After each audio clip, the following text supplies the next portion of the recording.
Olá amigos do canal H+, olha eu de novo aqui, o professor João Henrique.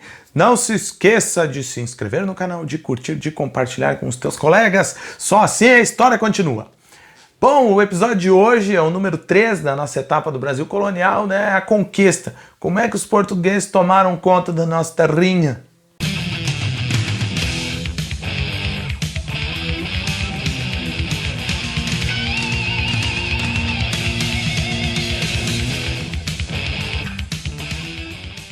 (1530) Os portugueses estavam bem belos nas suas expedições rumo às Índias, né? Pegando suas especiarias, vendendo pela Europa, enriquecendo. Só que nações começaram a concorrer com eles. Não só a Espanha sempre incomodou, né? Sempre concorreu com os portugueses. Mas agora entra a França, a Inglaterra, que estavam na sua guerra de 100 anos, começam a se estabelecer como estados nacionais também. E os Países Baixos, que os portugueses chamam de Holanda, e até hoje a gente chama de Holanda de forma errada, né? Mas estão no meio também. Mais nações, mais concorrência, mais difícil fica a lucratividade através do caminho com as Índias. E aí os portugueses começam a pensar de uma forma diferente. Gente, tá na hora de usar as nossas terras da América, senão daqui a pouco a gente vai perder também. Vamos lá para o Brasil, vamos fazer expedições e vamos morar no Brasil agora, sei lá, vamos tomar conta do Brasil. Os portugueses começam a pensar, vamos fazer alguma coisa com aquelas terras de lá, rapaz? Em 1531, Martim Afonso de Souza e sua expedição, com mais de 400 homens, começa a percorrer a costa brasileira. Começa a ver se tem ouro, começa a plantar para ver o que dá para cultivar nessa terra. Então ele vai desde o Amazonas, né, até a região ali de São Paulo, de São Vicente. E ali ele se estabelece e forma um núcleo colonial. Não é uma cidade, não é um vilarejo, não, mas é um lugar onde os portugueses vão morar e vão viver ali. A forma econômica que aquele lugar vai se utilizar, né, vai ser a plantation, que é uma monocultura, né, nesse caso uma monocultura voltada à produção do açúcar. Então se constrói um engenho, se planta a cana, se colhe a cana, se faz o açúcar, que é o melado, se manda para a Europa e faz dinheiro assim. Na verdade, os portugueses copiaram essa ideia que eles já tinham tido nas ilhas de Cabo Verde, né? Então vão implantar o açúcar aqui no Brasil também. O primeiro núcleo colonial, então, é o de São Vicente, através da expedição de Martim Afonso de Souza. Eu vou botar um mapa aqui, olha, Portugal em 1532, por exemplo. Você pode pesquisar no Geacron, né? Que é um site que tem todos os atlas históricos, assim, né, mundiais. Então aqui, ó, pelo Geacron, estão vendo só um pontinho amarelo ali? O Brasil português é só São Vicente, em 1532. No ano seguinte, Martim Afonso, 33, Martim Afonso Martim Afonso de Souza, retorna para Portugal e segue sua vida, né? Mas o núcleo colonial e a produção de açúcar já está estabelecida na região. Agora vem uma mudança bem importante. Os portugueses estão usando a terra, né, no Brasil para produzir. E vai mudar um pouquinho a relação que eles vão ter com os índios também. 1534, o rei já é Dom João III. E ele acaba criando um sistema que, na verdade, existiu durante a Idade Média inteira, que é o sistema feudal, né? Mas ele bota um nome de capitanias hereditárias. Ele vai usar alguns nobres, porque Portugal não tem como custear, né, a colonização no Brasil. Então ele vai fazer o quê? Ele vai pegar o Brasil, a terra que ele tem aqui, sua colônia, vai separar em 17 faixas. Aqui está a separação mais moderna, atual, porque também existia na linha vertical, a gente achava antes que era só na horizontal esse corte de faixas. Vai ser, né, na verdade, o Brasil dividido nessas faixas de terra, e elas serão entregues a 12 donatários, que eram nobres, né, fidalgos, filhos de alguém, portugueses. Esses nobres vão investir o seu capital aqui, construir engenho, produzir açúcar, e parte do lucro do açúcar vai ser do reino português. E somente para Portugal que eles vão poder vender o seu açúcar. Isso se chama exclusivismo comercial. A gente vai ver essa palavrinha chamada exclusivismo comercial até o fim da era colonial. A cedência dessas terras Primeiro, era chamado capitania hereditária, é um nome que, nossa, eu esquecia no outro dia de aula. Minha professora dizia, João, aprendeu sobre as capitanias hereditárias? Que é isso? Capitanias quer dizer um lugar capitaneado, chefiado por alguém, né? Hereditário é que esse lugar capitaneado passaria de pai para filho. Por isso que é capitania hereditária. Como o rei fez a doação dessas terras? Né? Fez através de 2 documentos. A carta de doação e o foral. A carta de doação ela era para o donatário. Então ali dizia para o donatário, esses são teus privilégios, estes são teus deveres.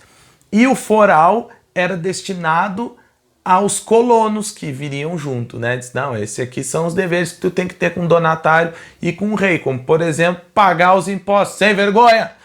O sistema vai dar certo de capitanias hereditárias? Não. Eu já havia falado que com a capitania de São Vicente, que foi a primeira ali, a relação dos portugueses com os índios acabam mudando, porque agora os índios vão acabar sendo utilizados como mão de obra escrava. Eles vão se tornar escravos dos canaviais, né? Das plantações, das plantations também. Plantation é um termo internacional, não estou tentando falar em inglês, tá?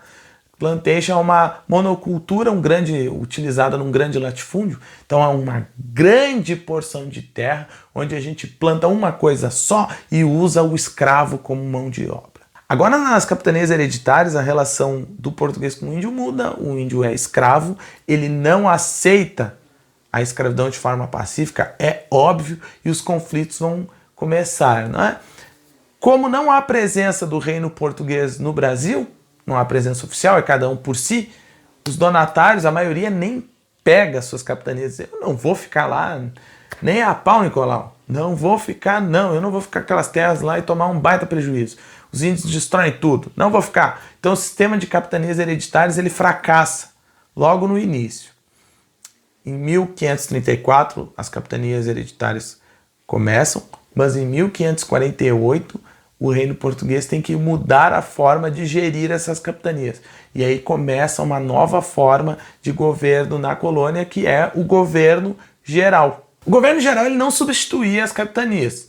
O governo geral, na verdade, era uma forma dos portugueses se estabelecerem aqui para governarem esses lugares, essas capitanias. Na verdade, só 2 capitanias ficam, a de Pernambuco e a de São Vicente. Deu. As outras fracassam, o sistema dá errado. Essas capitanias agora vão ter que obedecer a essa administração portuguesa que vai estar na colônia.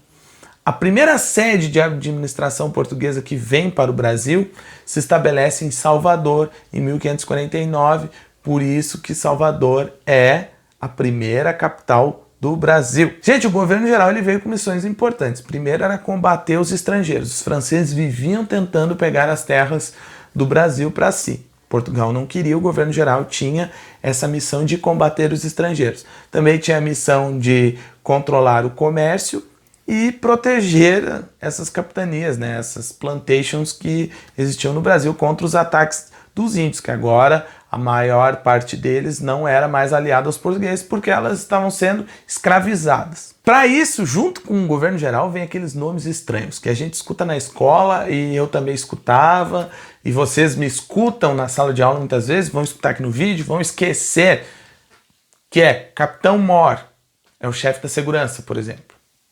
Ouvidor-Mor é o chefe da justiça, ele ouve, é o ouvidor maior.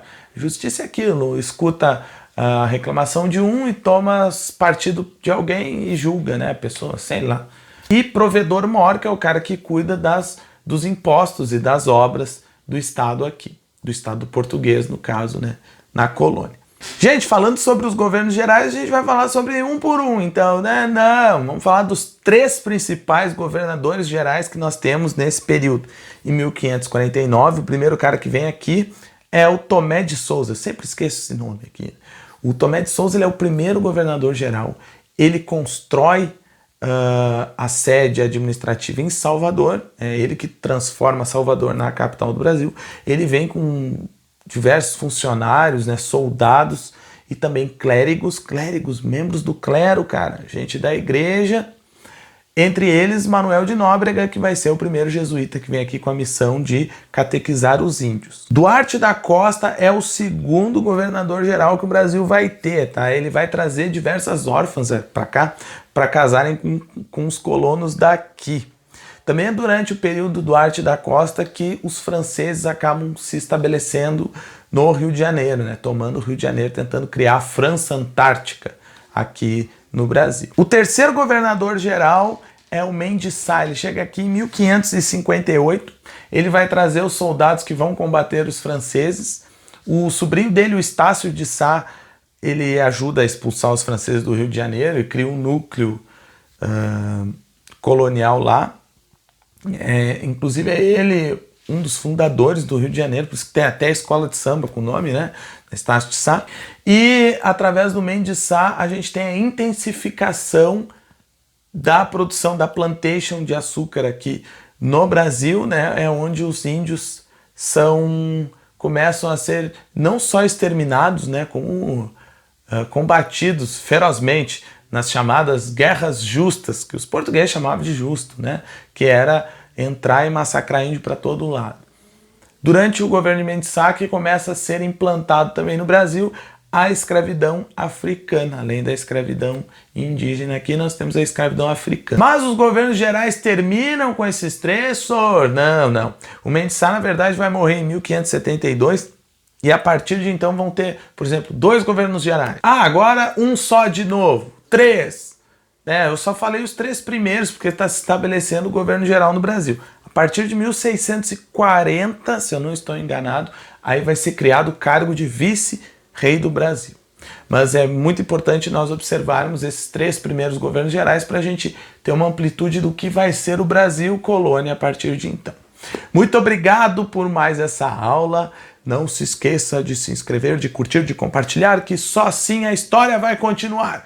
Brigadão!